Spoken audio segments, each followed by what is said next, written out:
गजलक्ष्मी पूजा पाई माटी अनुकूल ढेंकानाल प्रसिद्ध गजलक्ष्मी पूजा पाई सुनिया पर्व अवसर में लक्ष्मी बजार महावीर बजार बाजी चौक जुबली टाउन एवं विभिन्न पूजा प्रतिष्ठान पक्षर ब्राह्मणी नदी कूलू पूजार्चना करी माटी संग्रह करा जायछि। एही माटी रे मूर्ति करा जिवो। बजार कर्मकर्ता साही बासिंदा माने एकत्रित होई बाजा बाण सहित नाम संकीर्तन करी शोभायात्रा रे जाई ब्राह्मणी नदी कूलू माटी आनिछंती। गजलक्ष्मी पूजा को आउ एक मास थिबा बेले पूजार माहौल आरंभ हेलाणी।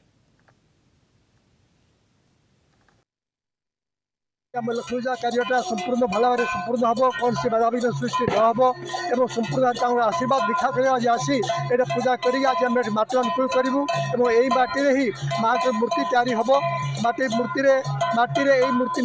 माटी मिसब और मूर्ति हेले भगवान के आशीर्वाद माँ के आशीर्वाद जो आम पूजा पूजा भल भाव हम मसे पर माँ लक्ष्मी ढेंकानाल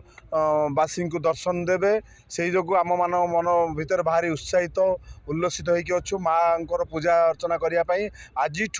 आरंभ है ढेंकानाल गणपर्व महालक्ष्मी पूजा। वर्ष भली ब्राह्मणी नदी आसी माटी जाए सोनिया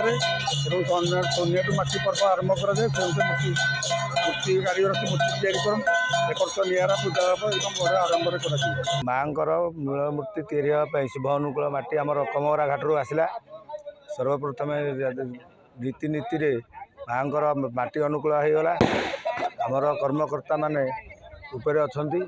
साजसज्जार व्यवस्था लगी पवित्र शून्य वामन जन्म आज आम माँ मुदाहरण बा मूर्तिका उत्तोलन प्रथम कार्यक्रम आरंभ है। आज जानी लक्ष्मी माँ महालक्ष्मी माने मूर्ति स्थापनर प्रथम सोपान यहाँ आमर आज आमर प्रथम आमर ये गंगा पूजा करागला।